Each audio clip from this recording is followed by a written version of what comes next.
I think it's pretty amazing when you think about it. That people used to say that being gay was wrong. Pretty recently, folks used to, like most people used to say that being gay was wrong. Of course, it's not wrong to be gay. I mean, it's pretty gay, but it's not wrong. But that's what people used to say. And now nobody says that. And I think that's a positive change. I think that's a good thing. Although I do wonder if there are gay people who miss when it was wrong.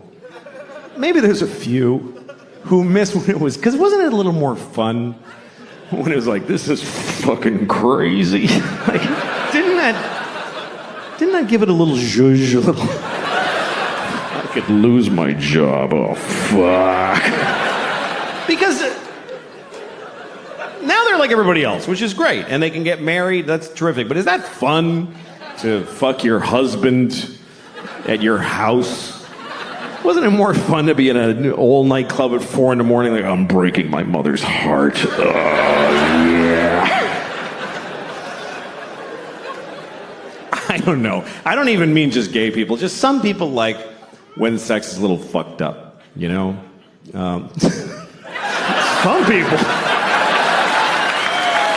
people like when sex is a little fucked up. All right.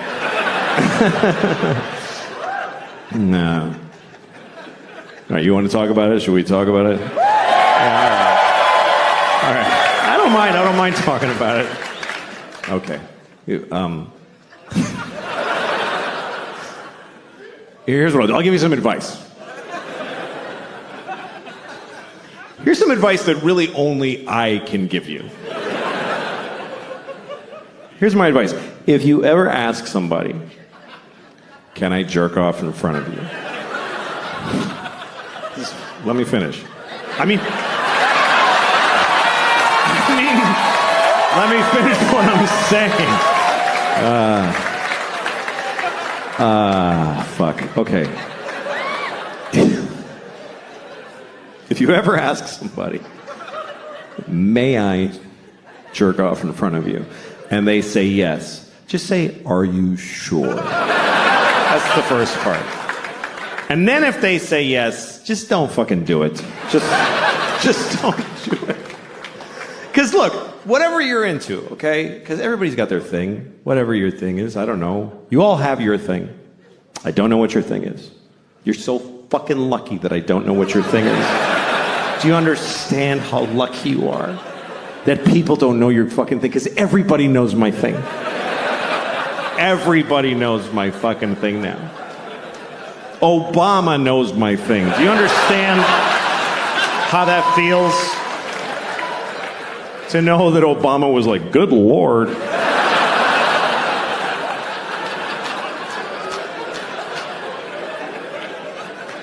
Everybody in the world knows my thing. I got on an airplane in Italy. This little kid was like, Mama, that's the guy who jacked off in front of the people.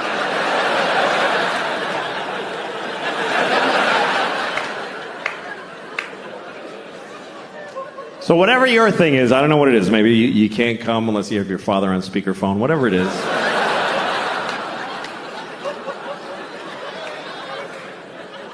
If you want to do it with somebody else, you need to ask first. But if they say yes, you still don't get to just go, woo, and charge ahead. You got to check in often. I guess that's what I would say. Check in. Because it's not always clear how people feel. Like, men are taught to make sure the woman is okay. But the thing is, women know how to seem okay when they're not okay. So you can't just look at her face and be like, yeah, her eyes are dry, we're fine, let's just keep going. You got to check in. Because communication during sex can be very confusing. Like, sometimes you're with a woman, you're having sex, she's making noises, she's going like, ooh, ah, and you're like, oh, she loves it. Not necessarily. Sometimes they're making those noises just to get through it. Because it's easier to go, ooh, than to say, I hate how you fuck me. Honestly, it's awful. So she goes, ooh, baby. It's kind of like a Negro spiritual. It's sort of similar. So to assume that she likes it is like if they heard slaves singing in the fields and you're like, hey, they're having a great time out there.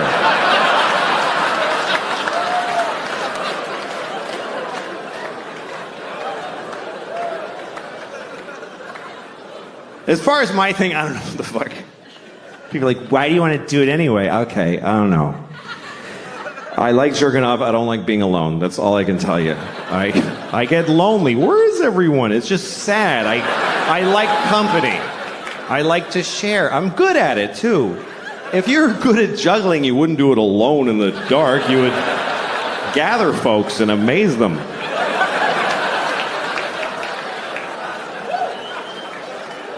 Anyway, that's all I'm going to say about that shit.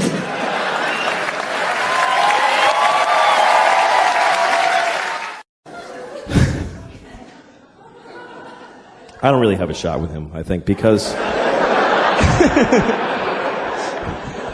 I just don't rate movie stars. I'm not really fucking fat. It's ridiculous. Like, I have this problem now. My pants I can't keep them they won't stay up. Because here's what happens. Okay, you get fat. And some of you skinny people I don't give a shit about you. You won't get this. I hate skinny people because they don't empathize with fat guy problems. They just don't. Like, you ever have a skinny friend, you're trying to tell them, like, I just wish I could have one donut and fucking walk away. I wish I could do that. I wish I had the power to eat a donut. And your skinny friend's like, well, just eat the donut then. What's the big deal? You should totally just have a donut if you want. You should totally go ahead and have one. Just enjoy yourself and have the donut if you like that. Fuck you. You don't get it. It's a whole spiral that begins with a donut. Later I'm killing hookers. I don't even remember what happened.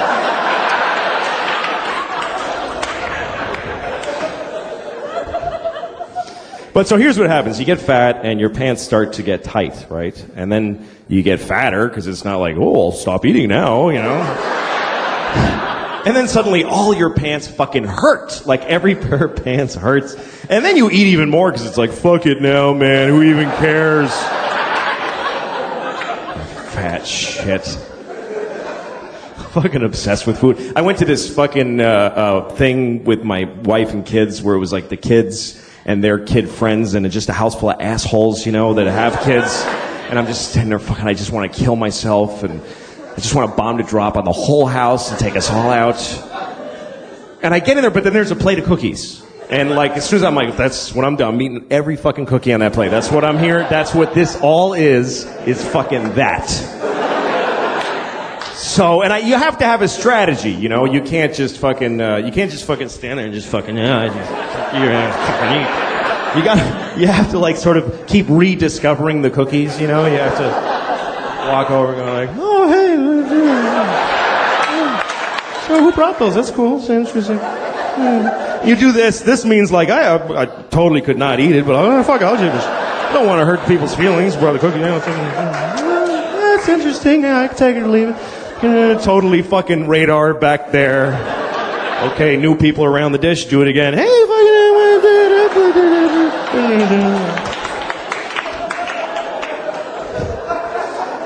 if people start noticing, you have to say something like, these are crazy. Like, I don't know what it is about them. Yeah, it's the fucking cookies. It's not you're a piece of shit that can't stop eating anything. But, so here's what happens. So you get fat enough, though, what happens is your belly starts to push out like this, and then it pushes your pants down to your pelvis because they won't hang in the normal place anymore. And then down there, they feel loose, and you start going, hey, losing weight, all right, I'm coming down. My pants are getting loose, I am getting thinner. I ate my way through to the other side, I did.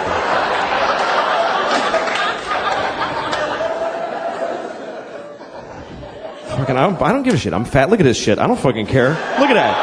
I don't care. It's just a sweaty bowl of fucking flesh. I don't care.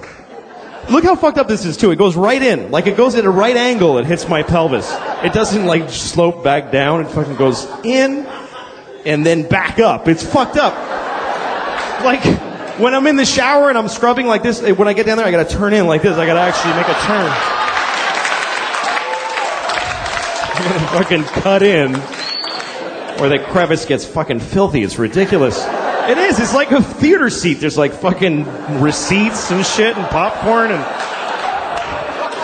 fucking kids' toys and fuck, what the hell?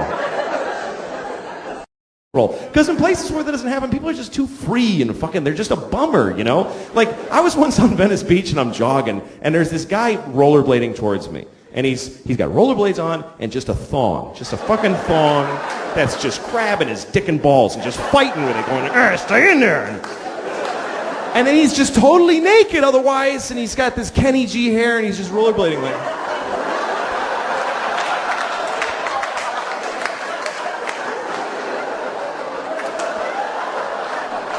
I'm free. And I actually had to stop jogging because I needed my whole body to fucking hate this guy with. I had to just stand there going, oh, you motherfucker. Now I have to know you exist, you piece of shit.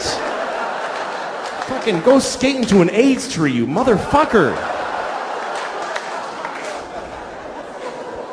All right, now. I don't know. I've started to kind of hate people, and it's not because I have anything against them. It's just I enjoy it. It's just recreation. Like, you know when you're at the bank and you got nothing to do while you're waiting in line, so you just pick people to hate while you're waiting. You just look at someone and form an opinion with no information. And it's never positive. Who fucking wastes their time? I bet he's a hard worker. Who thinks about that shit? Skip over those people. Then you find a guy, oh, look at his shoes. What a fucking asshole. Oh, look at that piece of shit. Hope he dies today. Oh, God, I hate him. I hate him. You watch all the shit. Yeah, fill it out, you fuckface. Fill it out. Yeah, you filled it out. I knew it. You suck. He's just standing there. He has no idea you're just boiling with hate, you know?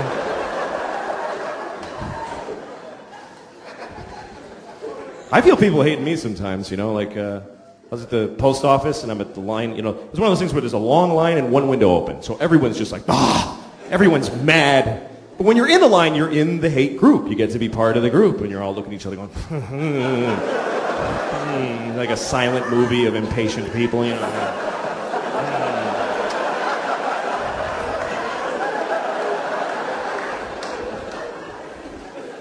Then there's always one person who breaks the silence, somebody who has an idea, you know, like, they should open another window. And everybody's like, yeah, I know, I don't even know. They don't even know how to do it. Then there's always an old lady who has a story. I was here on Wednesday, and there was also a line like this. Holy shit, really? Oh my God, you fucking old lady, that's amazing. But anyway, then it's your turn at the window, right? And now everybody's looking at you and you feel the scrutiny of how quickly you're mailing your shit. You start realizing how unimportant your package is and you feel like they can tell. You know, fuck, get out of there, you don't need to mail that right now. And it's like, if you do one little extra thing, like, do you have those stamps that have Jackie Robinson behind you? You're like, Jesus. Fucking dude. They put their shit down heavily like, fuck now, this motherfucker's gonna make me stand here while he buys fucking stamps at the post office? Are you shitting me? You can't answer a kid's question. They don't accept any answer. A kid never goes, oh, thanks, I get it. They fucking never say that. They just keep coming, more questions. Why? Till you don't even know who the fuck you are anymore at the end of the conversation. It's an insane deconstruction. It's amazing. This is my daughter the other day. She's like, Papa, why can't we go outside? Well, because it's raining. Why? Well, water's coming out of the sky. Why? Because it was in a cloud. Why? Well, clouds form when there's vapor.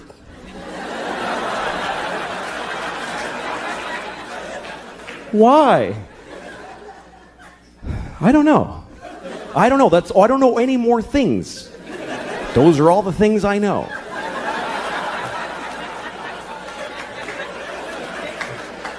Why? Because I'm stupid, okay? I'm stupid. Why? Well, because I didn't pay attention in school, okay? I went to school, but I didn't listen in class. Why? Because I was high all the time. I smoked too much pot. Why? Because my parents gave me no guidance. They didn't give a shit. Why? Because they fucked in a car and had me, and they resented me for taking their youth. Why? Because they had bad morals. They just had no compass. Why? Because they had shitty parents. It just keeps going like that. Why? Because fuck it, we're alone in the universe. Nobody gives a shit about us. I'm going to stop here to be polite to you for a second. But this goes on for hours and hours, and it gets so weird and abstract at the end. It's like, why? Well, because some things are and some things are not. Why? Well, because things that are not can't be. Why? Because then nothing wouldn't be. You can't have fucking nothing isn't. Everything is.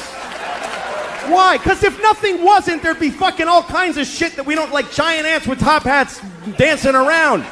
There's no room for all that shit. Why? I'll fuck you. Eat your french fries, you little shit. God damn it.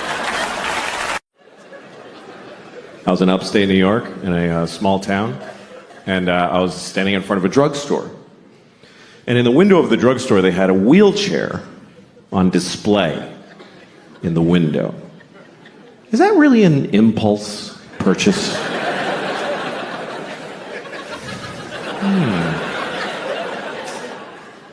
I should get a wheelchair. That would really help with my paralysis. Then I wouldn't have to drag myself everywhere I go, like I've been doing for 10 years since my legs were blown off at the marathon.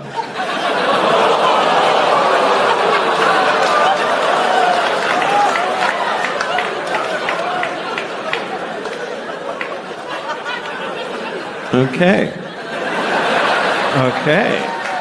Bunch of fucking hypocrites, apparently.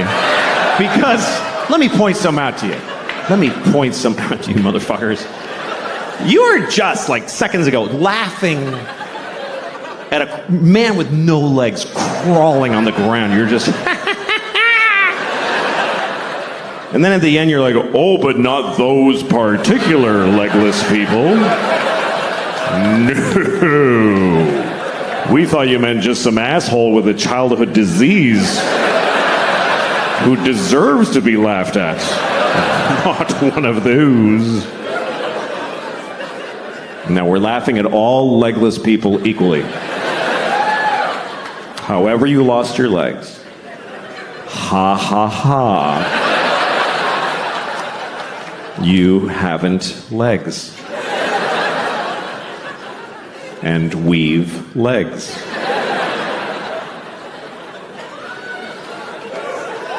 I have legs. I have 2 legs. 2 fucking legs. That's the maximum amount. I fucking love having 2 legs. I fucking love it. I wouldn't like having no legs. I really don't think I would like it. I think it would suck. I think it would suck shit out of the balls of Christ. It's an old Southern expression. It's not used like it used to be. I think 2 legs is better than none. That's what I think. That's just my opinion. It's not popular. You're not supposed to say that because you're supposed to always be very positive about disabled people. But I think that puts pressure on them to be positive. What if they don't want to be? Because the only story we want to hear is about the amazing disabled people. He's amazing. He lost his legs and then he won the leg-having contest. What about disabled people who aren't amazing? Who are just ordinary with a sweatshirt and some potato chips, and he's going, fuck, I wish I had legs. No, this is better. This is better with no legs. Why is it better? Because you can do anything now. I can do 4 things. Fuck off. I just don't know that our positive, non-disabled attitude really helps. Like retarded people. We're going to talk about retarded people for 20 minutes. That's what's going to happen. We're going to discuss retarded people for 20 minutes. It's not okay to never speak of them. No, we're going to talk about them. First of all, I want to talk about the word retarded, okay? Because the word retarded, it's a bad word, and people do not like the word retarded. They find it very offensive. Now, I'm a little confused by this, because it wasn't always a bad word. And I grew up in the 70s, and it wasn't bad back then. And most bad words were always bad. You know, cunt never had a day in the sun. There was never a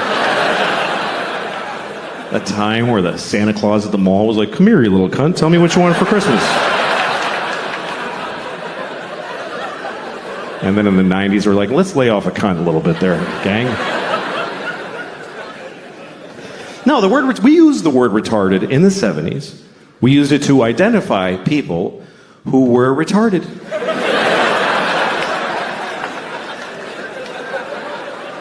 It wasn't controversial. It wasn't like he's retarded. It was like he is retarded. This fellow right here is retarded, right? Remember I told you, yes, you're still retarded. He is retarded, everyone. And I grew up in Boston. We didn't say retarded in Boston. We said retarded. He's retarded. God bless him, he's fucking retarded. That's the way we used it. With love. Help the retarded. That's what people said in the 70s. Help the retarded. There was a lady outside the supermarket near my house every Christmas with a bell. She was like, help the retarded. Help the fucking retarded. You gonna tell me she was a bad person? She was helping the retarded. And I feel like we had more of them around back then. I haven't seen one in years. In the 70s, there was a retarded guy in a windbreaker on every street corner. We were using the word and they were more in our lives. I swear to God, they were more. They were in our culture. There was TV movies about retarded people all the time. Tonight on ABC, a retarded boy's dream. There was one, I remember with Sean Cassidy. I don't know if you remember Sean Cassidy. Some of you too young. But Sean Cassidy, he began his career as a teen pop idol. He was a 13-year-old boy with a very hit song called Da Do Run Run. And he had feathered blonde hair and juicy lips. And he's on the cover of Teen Beat magazine. And everybody liked Sean Cassidy because he was sexy. He's a sexy boy. I thought he was sexy. I thought he was really sexy. I was 6 years old. But I already had inappropriate sex feelings for teenage boys when I was 6. I was an old soul. I was a pedophile when I was 6. I used to go up to teenage boys when I was 6, like, hey, how's it going? That kid's weird. He's got a boner. Anyway. Not anymore. I outgrew it. But, no. I'm not sexually attracted to teenage boys. I'm not. But I don't not get it. I mean, I get it. I'm not like, what? Like, you can see it. Like, I was at an airport once, and I'm walking along where people walk in the airport, and there's these chairs facing the aisle, and there's this family sitting there, a mom and a dad and 2 teenage boys, and they're like just both sitting with their phones with their legs. They're wearing like these shorts. One had cut-off shorts, and one had basketball shorts. And they both just had their legs open because they don't give a fuck. Both legs just splayed, and then just smooth, you know, just very... And I saw it. It didn't do anything to me. But I kind of wanted to stop and go, hey, fellas, let's close that shit up, huh? You're not getting me, but I know you're causing a problem for somebody in this airport. Let's close it up. I did not say that. Otherwise, I wouldn't be here.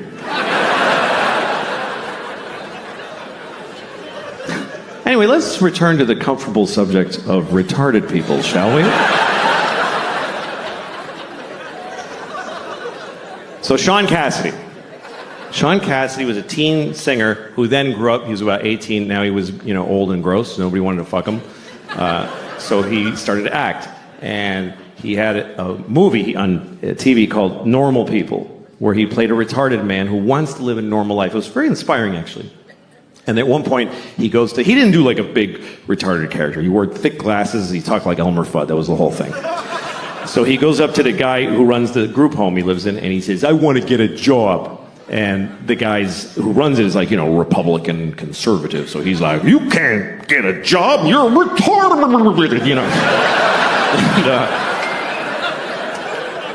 But then there's a liberal lady who works there, and she says, of course he can get a job.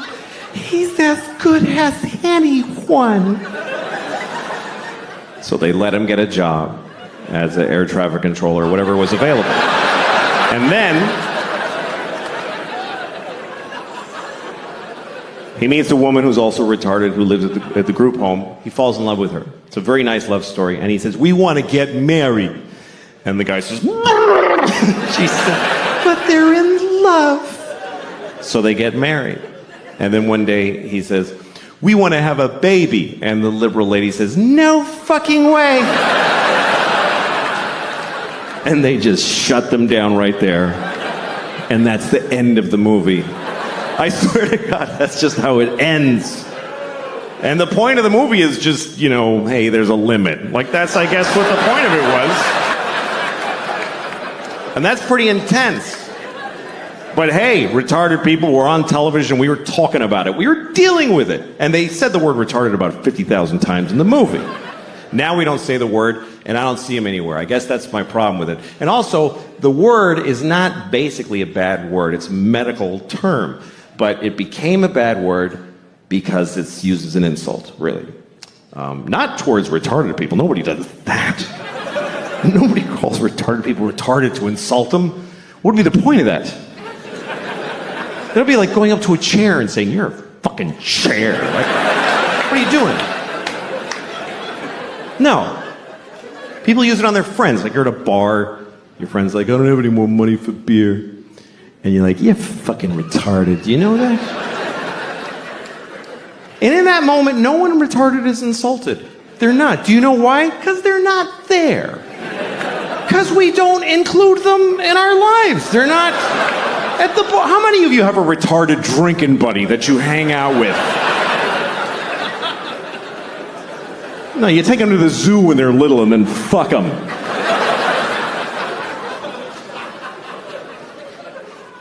This is what I find confusing about this thing, is that we told many generations of people that they are retarded. We told them that that's what they are, and they lived with it, and they dealt with it. And then we just decided it's a bad word. So did we tell them this? Did we go back to them and explain this to them? Listen, Nelson, I have something to tell you. You're not retarded anymore. You mean I'm cured? No. No. No, we're not even working on it.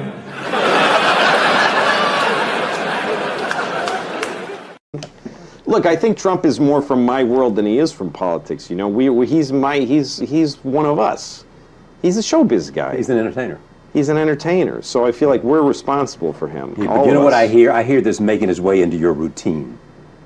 I don't think so. I think I think I said everything I need to say about Donald Trump. Jesus Christ. Yeah, I don't know. I mean, here's where I felt a little bit bad because a lot of people got mad at me and they said, just shut up. Just shut your mouth. Don't tell me. You know, a lot of times when you say, don't tell me what to think, right? I'm not telling anybody what to think. I'm expressing myself during an election year. You're telling them what you think. Yeah, that's right.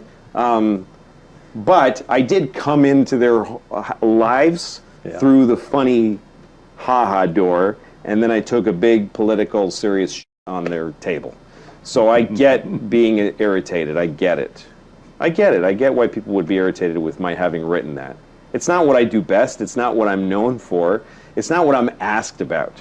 You know what I mean? I mean, if you invited somebody to your house because you knew they were really funny and fun, and then they just said all this stuff, you'd be like, what are you doing to me? So I get why people got irritated. It's interesting to me, a lot of liberals got mad because I suggested that maybe conservatives and liberals have equal value and that they should each have a shot at running the government. Right. I mean, that's just the way that I was raised. I came from Mexico. When I was a little kid, I lived in Mexico. Right. And I remember coming to America and discovering it as a little boy from another country. And the idea of democracy and free speech was just an incredible thing to me. And it's still, I look at it with wide open eyes. I'm very innocent that way. And the way I look at the world is that I feel a certain way about how the country should be run, but not everybody feels the way I do. So when there's enough of me to push the election over to our side, we get a president for a while. Yeah. But the other side, who feels differently than I do, they should get an equal shot. Because it's not all my country, it's a lot of people's country. You know what I mean? Yeah, of course I do. So democracy shouldn't, some people think democracy means I always get things the way I want them. Well, I don't look at it that way. Yeah, exactly. I mean, democracy means sometimes I'm really frustrated with the way the government works. Then I know it's working right. That's the way I look at it, and I'm in my 40s, and so to me, Obama's a liberal. He's a liberal president. To some people, he's a huge conservative. It depends on how you look at it. Everybody looks at it differently. But I don't think Trump is any of these things. I think Trump is a guy who will dismantle the actual process. That's the only reason I said something. I'm not known for making political statements. I've never done this before. I have no track record of running my mouth politically. Will you do it again? No, I probably won't. But the reason I did in this case was because this isn't about I believe in the liberal cause and I want a liberal. It was because this guy feels like he could chuck it all away, and he's even saying he wants to. He's saying he wants to make it that you can sue people for writing something you didn't like. You know, it's insane. So anyway, I shouldn't have said even what I said now, but But you did. I shouldn't have written it. I'm sorry. I apologize. You don't mean that. No, not at all. No. I don't think life is that important. It's just not. It is not. People get too excited about life. Oh, life, fuck you. It's not that. It's...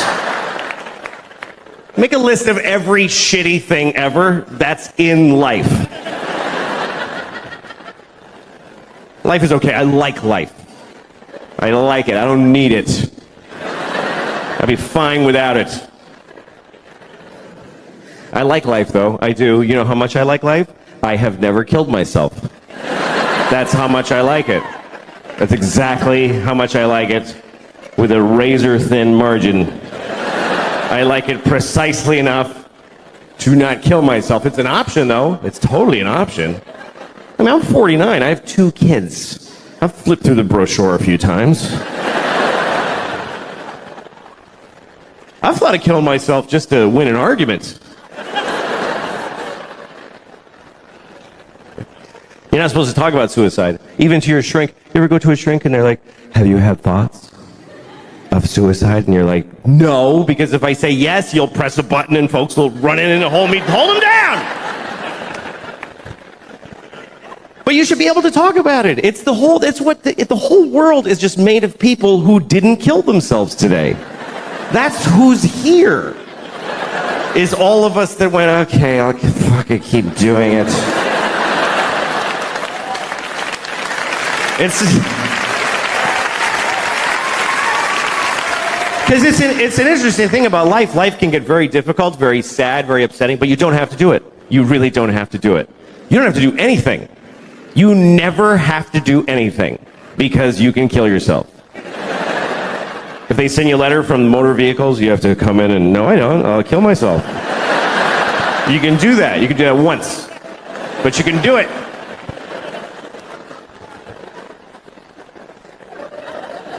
And it's interesting because even when life gets bad, people generally choose it over nothing. Even the worst versions of life. Even a shitty, shitty life is worth living, apparently. Because folks are living the fuck out of them. You ever seen somebody and you're like, how did he should kill himself? Why didn't he not? That dude. You ever been driving and you look at the next car and you're like, oh shit. I wish I hadn't looked in that car.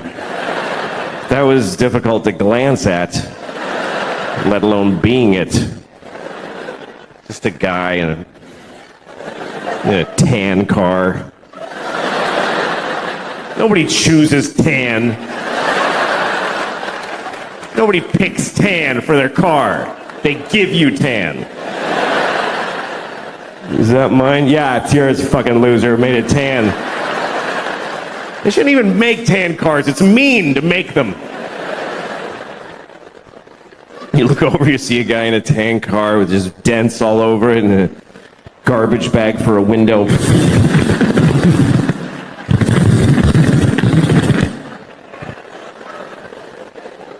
What is holding up his suicide? What is delaying it? What is keeping him from stopping being that? And what would it take? What would it take? What would it take? Both windows are garbage bags? Is that...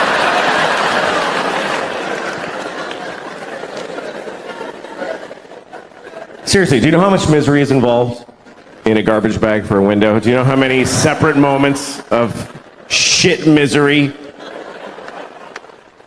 I canceled my insurance. Broke my window. Duct tape. Here's the truth. Running away will not solve your problems. That's totally true. But killing yourself solves all your problems. It actually does. It even solves world's problems. For you. What about ISIS? Kill yourself. Then they'll never get you. Seriously, if everybody who's afraid of ISIS kills themselves right now, then ISIS loses. Because they live in a world of people that don't give a shit. We're gonna cut his head off. Okay. It's not fun now.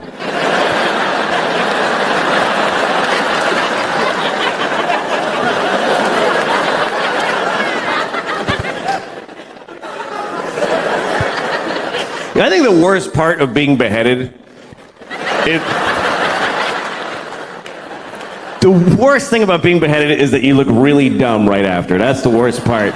They go like that, and you're like, just that's fucking dopey. I don't think they like beheading bald people because they can't do this thing. That's the best part. They gotta go like this. It's not as cool. So just shave the top of your head and you won't have to worry about it. How are you, Louie? Hey, how you doing, Conan? Good to see you. Hey, Conan, how are you? That's more like it. Okay. We need pep on this show. How are you? How was your Columbus Day? Was it fun? Good. I went down to the village. They had a big festival. I like going to, things where there's a big outdoor area with lots of people. I just like stand. If you stand in a big crowd of people, you could just stand there and go, Jimmy! Billy! And nobody even looks at you, And I went, they had those games where you try to win the stuffed dog. You end up paying like $200 for like an $8. I won these two giant stuffed dogs, and I was by myself, So I'm walking around with these things. I felt stupid, except for when I was at the festival, I was like the hero of everybody around me, So I was going, Jesus, look at that guy. Those dogs are huge. He's the best. And I'm like, yes, look at my dogs. And fear me. The clown with the balloon on his head was no match for me.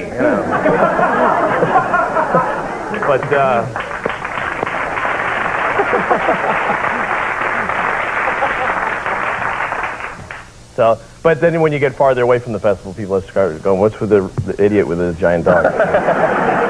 You lose your credibility. You should have brought them on the show. I would have. I think the whole audience would have been impressed. Well, I got in a big fight with the giant dogs.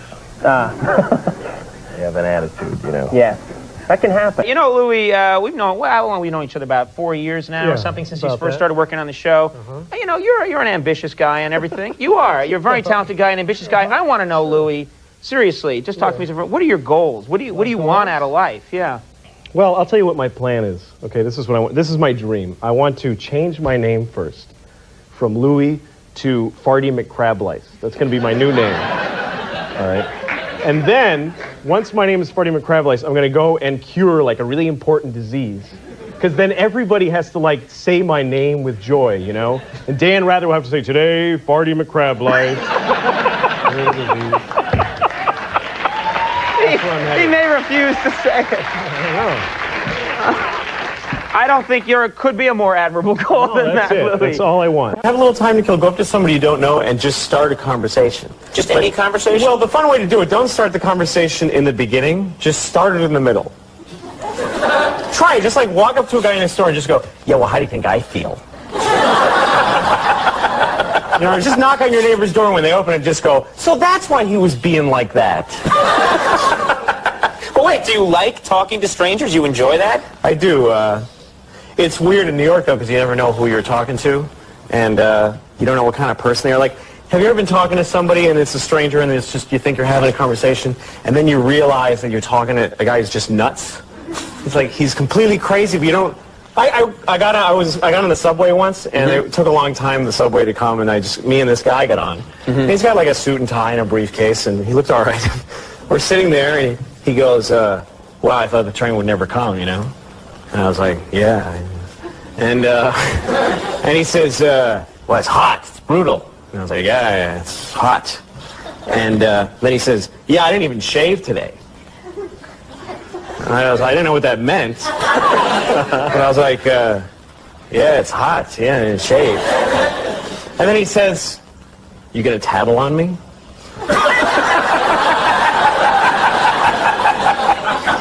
And all of a sudden I realized, oh, you're crazy!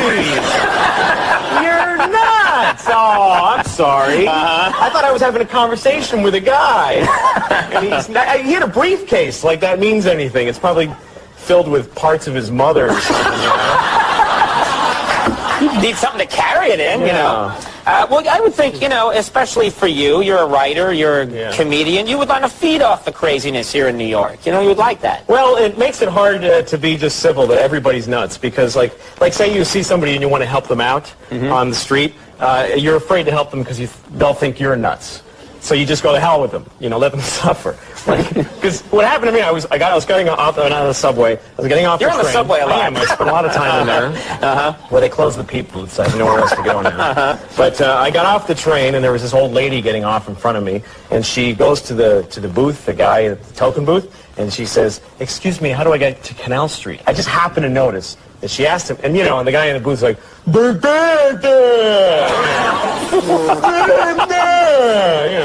what? So she kind of goes, that's pretty much the response that she got. So she goes in that direction, towards there. Right. And the thing is, I was going to Canal Street, so I knew the way. So I'm walking behind her, and like a couple of minutes later, she starts going the wrong way. Right. So I tapped her on the shoulder and I said, "Excuse me, Canal Street's that way." And she was like, "Whoa!" Like I scared the hell out of her. Because how do you know why I know where the hell she's going? Right.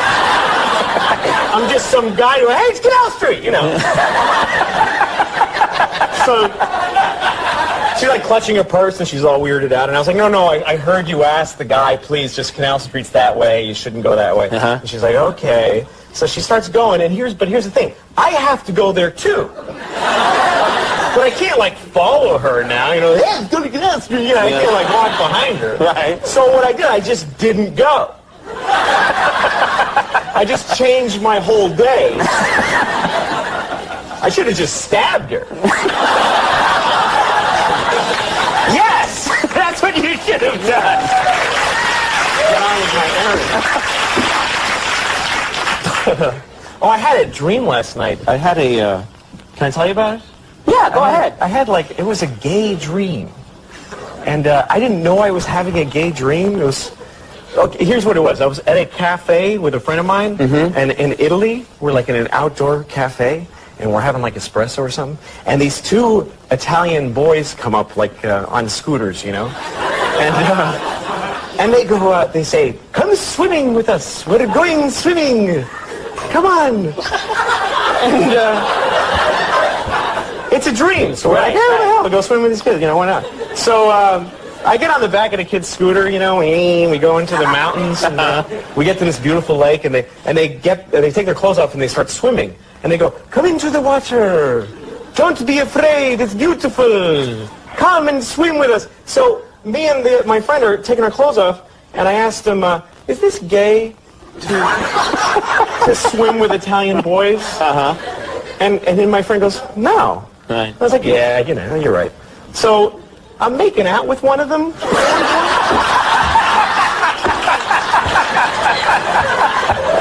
And it hits me, of course this is gay. Yeah. What the hell was I thinking about? This is completely gay. Yeah, that's gay. That's gay. Well, now what kind of, do you have just showbiz friends, or do you have any friends outside showbiz, people you just hang out with? I like to have a variety of friends, you know.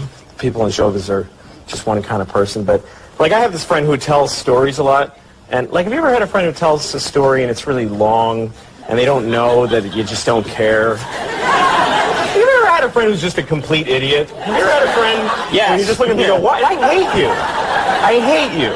Yeah. Well, my friend will tell me this. He's telling me this long story, and I tune out because I don't care. Right. It's not interesting. I'm not listening. Right. And so he's telling a story about his mother, right? And then he stops. He changes to a new story about his cat. Uh-huh. But I don't know because I'm not listening to anything that he's saying. So I still think he's talking about his mother. And then I start tuning back in because he sounds like he's going to stop. And he's saying stuff like, anyway, so she took a big crap on the floor this afternoon. And I don't want to seem like I'm listening. I'm like, oh, yeah, well, my mother craps all over the place. Don't worry about it. You're a good friend. Yeah, I'm a nice guy. I was trying to go, but people are too afraid of Harlem, you know? Like everybody, when you move to New York, they say, oh, you can't go to Harlem, because as soon as you get there, they kill you. Like, it's just the way. As soon as you arrive, they stab you in the face. You just get murdered, which is stupid. I've been to Harlem, and people there, they have a lot of stuff to do. You know, they're busy. They're not just standing around waiting for lost white people to kill all day. Like they're just right outside the subway entrance going, come on, come on! There's always excuses for racism, you know? Like, I met this guy from the South, and he was really racist, and I asked his friend, why is he like that? And his friend goes, oh, well, he was born on a farm. What kind of farm was that, you know? Maybe the animals were racist, you know? He's walking around, the animals are like, Jews! Jews! Black! Black! Jews! Black!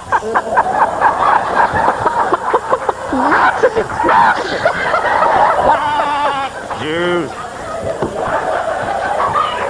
Well, that is a racist. That's a terrible. That's awful. Actually, it's not really racist to just say blacks and Jews, I guess.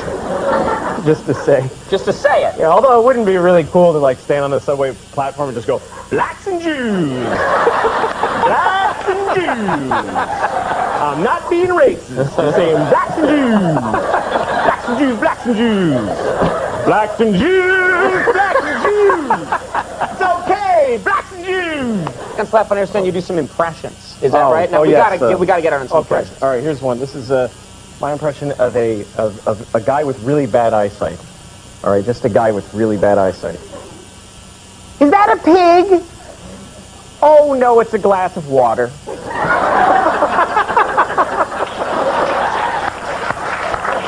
Black and Jews! We had some trouble getting a hold of you. I called your somebody from your office called me, and then I called back, but I didn't. I dialed wrong. And have you ever gotten a wrong number, and the person that you get can't believe that someone could get a wrong number? Like they're just blown away. They don't take it. I got some old lady. I called her like, hi. Some guy Mike called. I was like, hi, is Mike there? And she's like, what? Who is this? What do you want from me? She freaked out, you know, like. Her phone rings every 40 years, and it was me this time. And so I kept redialing her all day and going, put Mike on her, I'll kill you. You're gonna, I'm going to come get you. Me and Mike, you're going to murder you. No.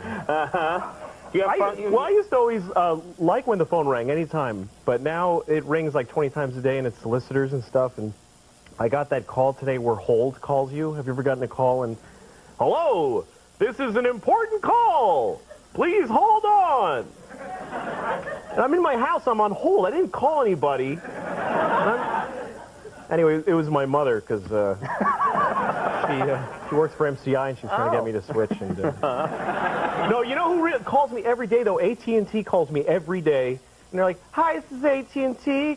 Would you like to have AT&T?" And I'm like, that's the whole thing. Would you like to have it? It's AT&T. And I'm like, that's what I have. I have it. That's what we're talking on right now. Well, do you want some more? They never give up, too, because I tell them every time, I'm like, I have. No, but it's good, though. You should. I know, I have it. I'm happy with it. But couldn't you still get it? It's like calling me and going, hi, would you like to be a guy on the phone? I am a guy on the phone. That's what I... Are you, I don't know if you are, but are you worried about this Y2K thing? Are you worried about the year 2000? Not really. Some people, I heard a new angle on it that some people are like, I'm not going to have to pay my bills. Woo! Y2K, going to clean it out. Woo! I ain't paying nothing. Woo! Woo! They're going going to forget who I am. And I don't buy that because I think there'll be this new rule like, okay, we all know that you all owe people money, so just all poor people just have to give rich people money. Just give it.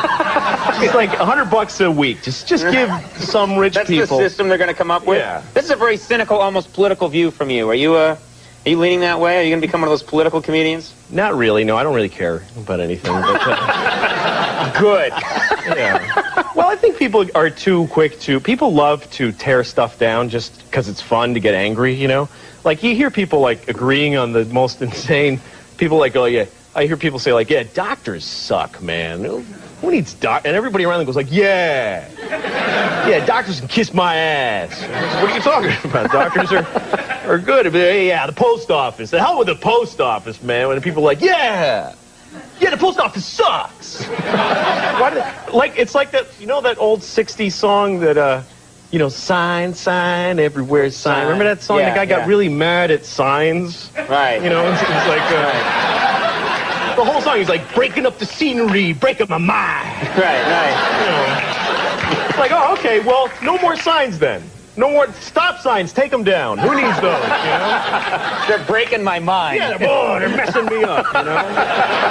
Who needs those stop signs, you know? And at the end of the song, he's like, so I made my own little sign, and it said I'm doing fine. Well, see, he's a hypocrite. You know? The whole song's about signs are awful, and then he's like, right. I hate that guy. That guy's a bad guy. He's awful. And then even, I hate to go on about a 30-year-old song for 10 minutes, but then there's a part in the middle where he goes, I saw a sign said, long-haired freaky people need not apply. Right. And first of all, no, you didn't. You didn't see the sign. You're a liar. He's trying to get people mad about something that he made up. Never a sign, yeah. And it's not fair. But I bet you, in your theory, I bet it's right. I bet people have heard that song and like, get into like, it. Yeah, signs. Get out of here. People just love to just agree, you know. Yeah. It's like when people use old sayings that we've all decided are true, and we don't even know how they connect to what you're talking about. And you just do half of them now. It's like, yeah, I went in Rome. Yeah, bird in the hand, and everybody's like, yeah, bird in the hand. Well, nobody knows the back. I do my own second half now, and people agree if you say it with enough. Like, yeah, bird in the hand is like a man in the sand. Like, yeah, no, that's true. I'm not gonna go back there next time. Or whatever, like, yeah, when in Rome, you gotta grab the hand of a badger's dad. Like, yeah, man. Breaking my mind. True, breaking my mind. You just got married? Yes, This is a nice thing. This is a happy thing. Yeah. You just got married. This is great. I did, yeah. I mean, how long you think this is? You're in this for the long haul. I mean, how long you think it's will last? A couple of weeks, you know. That's great for now. Yeah. And you've got some good news. You just got a new dog. We were talking about it before the show. This is nice. Yes, I did. I got a dog, and she's a puppy. She's great. And the thing is, it really changes your perspective on life, having a dog. Like, you never thought that you would be happy to see a big pile of poo, you know, until it's 5 in the morning and you're walking her and you're, come on. And then finally, and you're like, yes, poo! Poo! Ah, I love poo! Why do you rub it on you? I'm celebrating. Yes, poo. You're supposed to pick it up. Yeah, yeah. Well, I know, because I would think it'd be hard for you to be up walking the dog early, because you're not a morning person. No, I hate the morning. I hate it. I like breakfast, though. I like to eat breakfast. I have eggs every morning, and I always have my eggs a different style. You know, like today I had eggs Chicago style. Do you know how? No, I don't know what that is. Egg Chicago style is where you're eating your eggs, and while you're eating them, you go, Chicago, yeah, woo! Chicago, Chi-town, woo! Uh-huh. Really? Sometimes I have my eggs St. Louis style, too. St. Louis style. Do you like eggs St. Louis style? Yeah. Yes, that's where you fry the egg, and then you eat it, and then you go get on the bus and masturbate till they kick you off.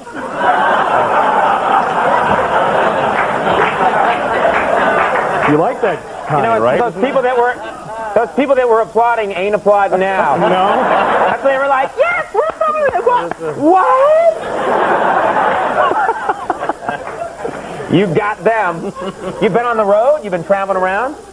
Yes, I was in some town, doesn't matter. And I was I was in a small town walking around. I like to just go see not tourist attractions, but just where people live, you know. And I went by a high school, and there was a game going on, a football game. And so I went down to the game, and it's not like a Giants game. There's no security. You just walk right down onto the field. And there was a pile of uniforms, and I thought, I had this fantasy of like putting a uniform on and just mix with the team, you know, and just stand there going, yeah, come on, let's get in there! You know, and they'll be like, that kid's weird. What's with that bald fat kid? How do you get on the team? Yeah. You know? Why is he covered in poo? Yeah. And just run out on the field, woo, you know. Well, did you ever play football? Well, I played in high school for a little while. We were a terrible team that we were the worst. We didn't even have a good football nickname, like the Tigers or the Bears or something. We were called the Chocolate Santas. Just depressing. Yeah, it is depressing, yeah. Now, you keep up on the news? You're one of those comedians that likes to keep up on what's going on in the newspapers? Yeah, once in a while I'll see a little story that surprises me. Right. As the other day I was reading about there's people in Kansas City. In Maine, they're passing some sort of gay rights law. So people from Kansas City are traveling there in buses to protest it. Which always amazes me when people are angry that someone's gay in another area that they don't know. People they'll never, oh, there's a gay guy somewhere. Oh, you know, they just get... And they organize and they march. Stop being gay in that town I'll never go to. You know, they just get like, I don't know how it stops them from their... I picture guys mowing his lawn and he's like, oh, I can't do it! Somewhere there's gay guys. I can't cut the grass. That's hard for them. Yeah. What kind of people were giving you advice early on, showbiz advice? Oh, I remember back when I started doing stand-up, there was a guy, his name was Neil Shea, this guy who was like an old showbiz guy, you know? And he's the kind of old guy who, he's the kind of person, you know, people that if you tell him good news, he's happy for you, but he sounds like he's in pain also. I'll be him, right? And you'll tell me some good news, and I'll show you how he would, okay. Hey, Connor, how you doing? I'm good. I'm doing real good. Oh, that's great. Yeah. Yeah, my sister just had a baby. Oh, that's wonderful. Oh!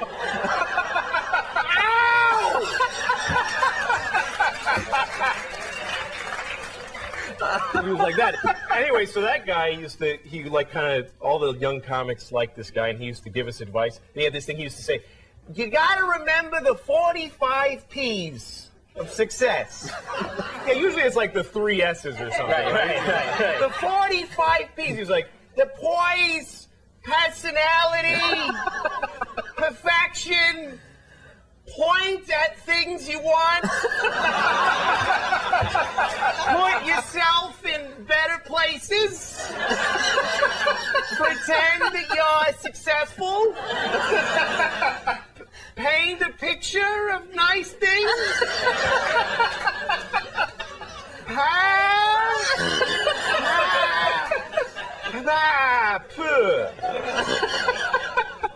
The last 30 were just that noise. Sounds like a good advice though, all of it. Yeah, point at things you want. Best advice I ever got. My father used to try to give me advice when I was a little kid, but when I was a child, he wasn't very good at talking to kids, my dad. Like, I got beat up in school once, and I told my dad about it, and I asked for advice, and he made me memorize this speech to say in school. I was in 3rd grade, and I'm standing in the schoolyard, and I'm like, gentlemen, I appeal to your better nature. Treat me as your equal, not as your plaything. You know. How did that work out? My ass. And I was walking out there, and I saw a beautiful woman, very attractive from behind. You know, I saw her walking ahead of me. So what do? You have to, yes, anything to see the front. Right. You have to. It's a weird, you'll like knock people over. Just, guys do this. Yeah. I'm married. I have no intention of meeting her. I got to see the front. You know, you have to. It's horrible. It's some instinct where you used to knock them over or whatever it was. I don't know why, but you know, so I kind of ran into traffic and ahead of her, and and it was my father. It was really embarrassing. But, turns out it's my dad. I hate it when that He's happens. got long hair, and he's got a nice ass, and I just sometimes... I hear your dad has a killer ass. He does. He does. Now, He works it. He works that ass. now you're a good man, and I mean this in the sense that he is. This is a guy, you don't know this about Louis, but Louis, this is true. You're very socially aware. You volunteer your time, you support different causes, isn't that true? Well, I care about certain things, like animals. I think you shouldn't bother or yell at them or anything like that. Is that the bumper sticker on your car? Don't yell at animals? Don't yell. Just kind of, No, I don't do much about it, but my friend was buying some tuna once, and I asked him, are you getting the kind that is dolphin-shaped? It doesn't hurt. And he's one of these guys who's just contrary, to be like, so what? Who gives a crap? Who cares? Screw that. Screw the dolphin. Screw the dolphin. For no reason. Just say, so what? Screw that. Just anything you're saying. Right. And so I said, well, but it's cool to kill dolphins, And he said, well, what about the tuna? What about tuna? Why isn't it cool to kill the tuna? And I said, that's stupid, because everybody knows that all tuna are assholes. I mean, everybody knows. They're arrogant. They're racist. They're racist? They are. I didn't know that. Very selfish. Stupid. That's all you dolphin in a tuna. How is married life? You liking it? Yeah, I do. I like it a lot. We get along well. The big things after a while are just all good, and it's the little things that get a little on your nerves, though. Like my wife likes to correct the way I pronounce words a lot. And I find that really annoying, because I just think that if I said it so that you knew to correct how I pronounced it, I said it well enough. Because you at least understand the word. Yeah, you knew what I'm not asking for a surgical tool. It's not a... Right. Just round it off. Right. I feel like. Right. And it's always something picky, too. Like instead of saying pianist, I'll say like chan-cha-cha-cha or something like that, What's her problem? Yeah, she gets all British on me. But other than that, things are good? Yeah. Other than that one thing. Right. You're happy with your life. You're getting along with the world around you. Well, mostly. I feel like people judge me a lot, though. Like living in New York, when I'm on the subway, I feel like people are judging me all the time. Really? Yeah, they are. You really think so? Yeah, you are right now, too. Kind of, yeah. Now I'm thinking, what's he talking about? That's right. He's crazy. He's insane. Well, let me give you an example. Like if you're on a subway, right, and you stand up, and you just yell out to all the people there, I like when women pee on me. Everybody gives you dirty looks. They go like, ugh. Right. Right? Right. But here's the thing. If you're on the same train and you stand up and you yell, I don't like when women pee on me, they still give you dirty looks. You can't win. Yeah. I hate that. Yeah, it's not fair. No, it's wrong. It is wrong. Now, you have a website. It is. It's wrong.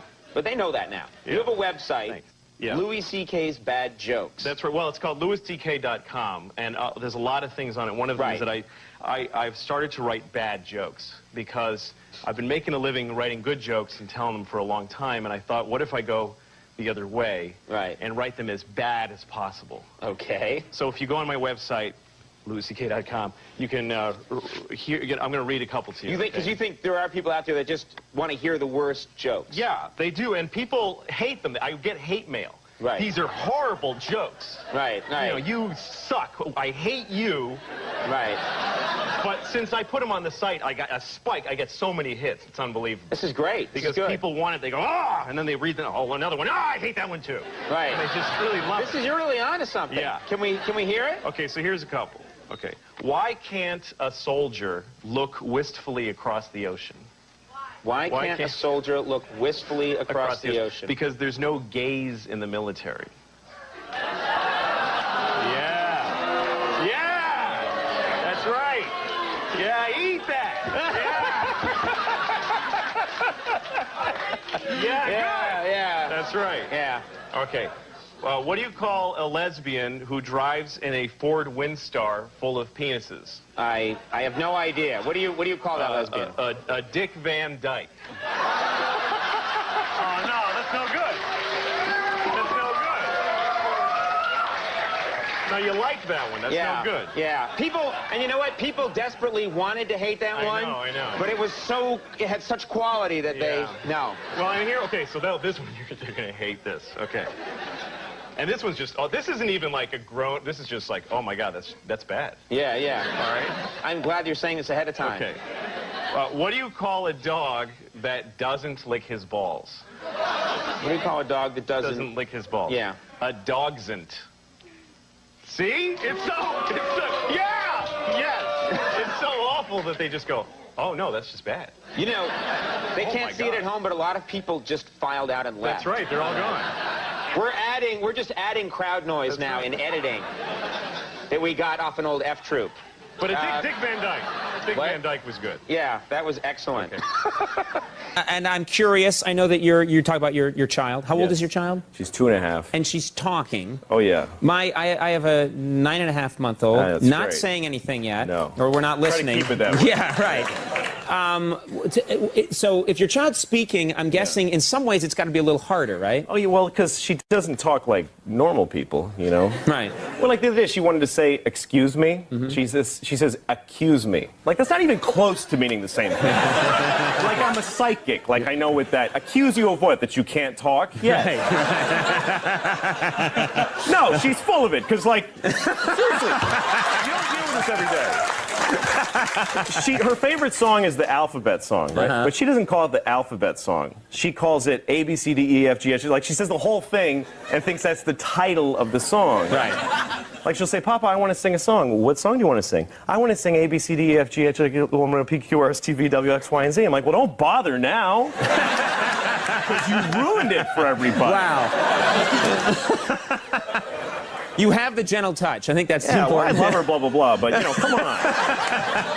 Because I'm an idiot. I'm the most useless, and I forget stuff. Like, one time I had her in the stroller, and I take her to the car. We're in a parking lot, and it's hot, so I go get the AC going. I come back, and I realize this tailpipe is right in her face, and she's like, I'm like, oh, my God! I almost destroyed the child. How could I tell my wife that that's how I killed our kid? Like, I don't know, sorry, you know, like, I'd have to throw her into traffic. My baby, or something like that. I couldn't go home and face that. Yeah, that's the right thing to do, yeah. I think so. That would be the right call. Do you have a lot of friends who are married with kids? Do you have people that you can talk to? So I have a lot of people that I associate that have kids who I hate, but I don't have friends that don't have kids anymore because I don't relate to them. You know, they have a lot of time on their hands. Those people, right? And I get IMs, little text messages from a friend of mine who has no kids, and like he wrote me, he said, "I'm on a plane and we haven't taken off yet." That's the IM. That's it. Right. So I wrote back, "I hope your plane crashes." Oh man! And he gets upset and he calls me and he says, "Take it back. You have to take it back." I'm like, why? I hope it actually crashes, so why would I take it back? And he says, well, how are you going to feel if the plane crashes now that you said that? I'm like, are you kidding? That would be amazing to know I can do that. The power. Best day of my life. I say things and they happen. Yeah, happily trade your life for that power. Yeah. But, no, it doesn't work anymore with other people once you have kids. And also, it's lopsided. Like, what you expect from children and what you expect from adults is totally different. You expect a ridiculous amount of politeness from your poor kid that you never... Like, I could be at a bar with my friend, and he'll say, hey, you fat, bald douchebag, buy me a drink. And I will buy him an expensive drink. Right.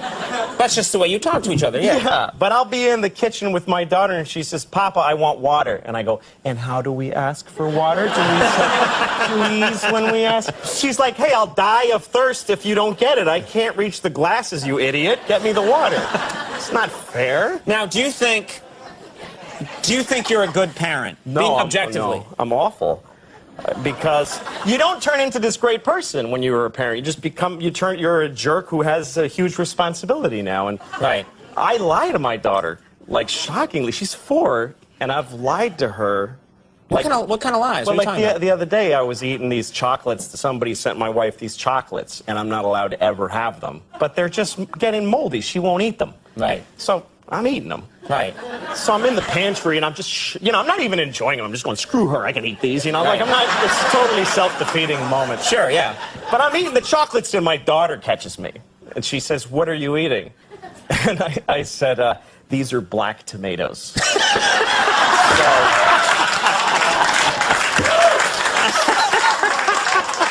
So now she thinks there's a thing called black tomatoes. Right. That's who I'm raising. I lie to her constantly. Like, every time we're walking down the street and she's telling me a story, I'm lying that I'm listening to any of it. First of all, her stories suck. They're not interesting. There's not a linear progression. No, there's, you know. But also, I would listen if she had any notion of, like, traveling of sound. Like, we're walking on 8th Avenue, and she's talking like this, and I would have to put my ear on her face to hear her in the middle of traffic. So I just go, wow, yeah, wow. And I just keep saying that, and she keeps her going. Right. She's satisfied. Because she has no problem. See, I can't do that with my wife. Because if I'm talking to my wife, she says something and I go, wow. She's like, that doesn't match what I said. You're not listening! Wow.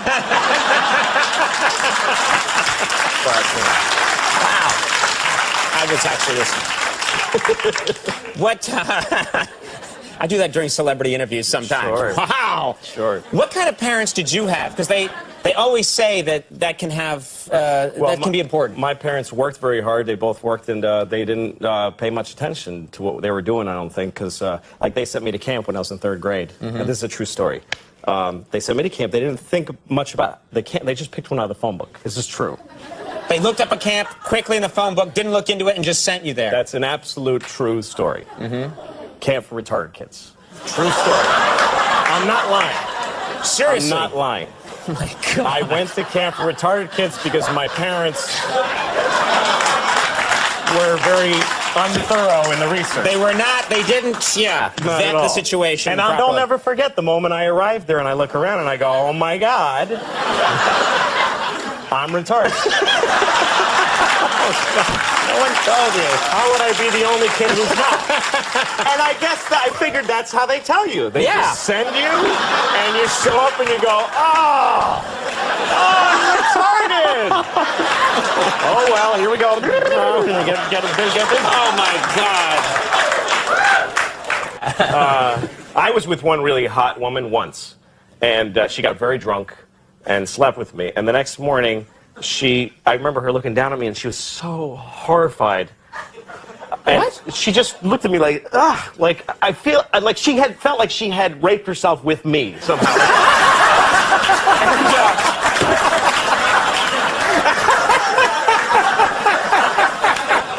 And I saw her. Oh God! I saw her questioning everything that led up to being with me. Yeah. I realized, like, I am somebody's rock bottom moment. Like, I am the moment in someone's life where they looked at me and went, "Okay, I gotta stop all of this crap.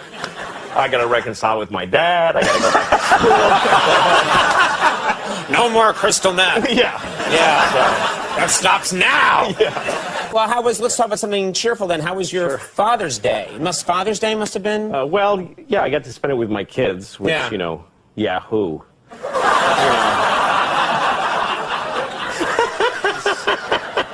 You're such a sentimental Well, it's sap. not, you know, it's like, hey, you're Employee of the Month, mop up. You know, it's what I have to do. I have to be with my kids. I'll shut up. None of you have kids. I can see it by looking at you. Here's the thing. Parents never get to say that it's hard. You don't get to say that. Right. And it's the hardest thing in the world. Anything else that's hard, you get to say, this sucks. Right. But when you're a parent, first of all, it's impossible. You make huge mistakes constantly. Like, oops, irreversible damage there. Move on. You know, it's just huge mistakes. You don't get to sleep anymore. You don't have sex anymore. You eat standing up and fast. The entire nation depends on our success as parents. Yeah. And you don't even get to say it sucks. You have to say stuff like, I couldn't even imagine my life without my children. I can totally imagine my life. Really? That's actually all I ever do, is imagine my life. Really? And it's not a big fantasy. I'm not in the World Series of Poker. I'm just sitting in a chair, jerking off and eating chocolate. That's really it. That's all. Lord. Okay. Well, listen, yes, you bring up a good point. Parenting is definitely very hard work. I have 2 kids, and I know that it's very hard work. Well, like, if you get sick, nobody cares.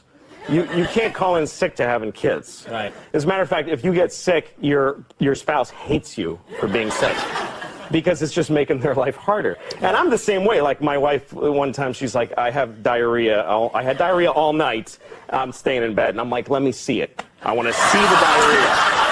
Show me at least a cup of diarrhea if you want to stay in bed. There's no way I'm taking it on faith and spending all day with the kids by myself. I'm just not. And she's the same way. Like I had a stomach flu. It was really, I was so sick, just deathly sick. And my stomach hurt a lot. Yeah. And she's like, no, get out of bed, let's go. You stayed up all night, it's your fault, let's go. And I have to amp up how sick I think I am to get in there. I'm like, I'm really sick. I might have internal bleeding right now. And so she says, well, go to the hospital if it's that bad. Sure. And I did. You did? True story. You did? I went to a hospital. Just to try and I prove went it. into the emergency room and I said, I got a stomach ache. My wife doesn't care. And they admitted me. Because at the emergency room, they don't go like, get out of here, you pussy. They whatever you have, you can go in a hospital and say like, I just feel icky, I just feel weird. And they have to. Put a bracelet on you and fill out a thing, and right? Whatever. And so this doctor, this wonderful doctor, she gave me morphine in my arm. She gave me a drip of morphine. Really? And which was great. And then she sent me home with opiate suppositories, which is a huge dilemma to me. Okay. Because I like opium. Who doesn't? It's perfect. It's the greatest thing ever. Yeah. But I have a huge problem with voluntarily putting things in my own ass. I just can't do it. So it's a battle of wills Yeah, here. and I'm in the bathroom with my pants in my ankle, and I'm like sweating and shaking, and I'm that little tiny thing. I'm like talking to myself, just do it, just come on. I don't want to do it. Finally, I cram it in there, and I think that was probably the greatest moment of my entire life. Really? Yes, because it's pure opiate pleasure that begins at your anus. It just explodes. Just this warmth that starts at the ground zero that is your ass. And you just go, oh, God, that is good. More things in my ass, please. Okay, then. So that's what it's like having kids. Yeah.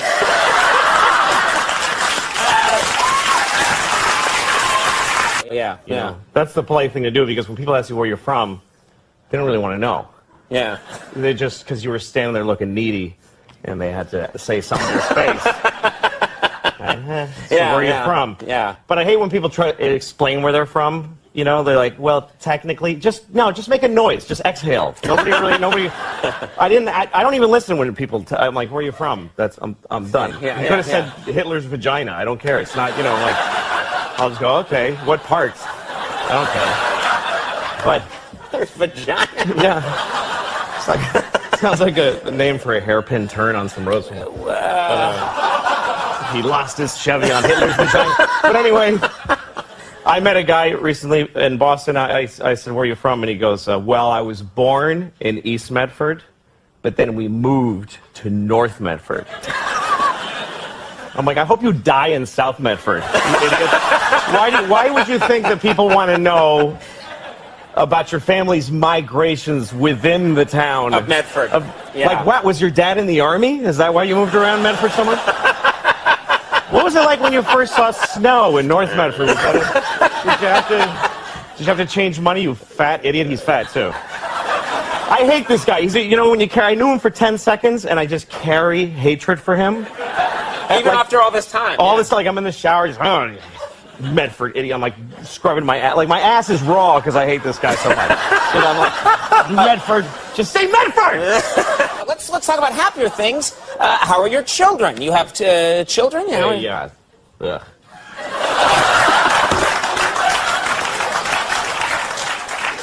Really? Yeah. Well, let's talk about that. Why? How are they? Well, the little one is she's not nice. How little is she? She hasn't given me a fresh reason to love her in a long time. That's all. How old is so she? I'm kind of just hanging on. She's 3. 3, okay. And like, The other day I gave her a Fig Newton. She really likes Fig Newtons. So I get the box down from where I hide them, and I go, here, have a Fig Newton. And she goes, they're not Fig Newtons. They're Pig Newtons. And I'm like, no, they're Fig Newtons. And she goes, no! They're Pig Newtons. And here's the thing, okay? I know this is okay. Like, I'm aware that this is not a big deal. Right. But it's all day with that kind of crap. And you get sick of it. Because here's what bothers me, okay? It's not that she's wrong. She's 3. She's entitled to be wrong. But it's the arrogance of this kid who knows nothing, and she doesn't doubt herself for a second. She's not going like, I think those Pig Newtons aren't. She's going, no, they are Pig Newtons. I'm like, dude, I'm not even using my memory, okay? I'm reading the box that the thing came out of 11 seconds ago. Right. And you, like, what are even the odds that you're right and I'm wrong? What are the sheer odds? And by the way, take a bite of does it taste like a pork cookie, you idiot? It's got figs in it. Get a grip. Very nice.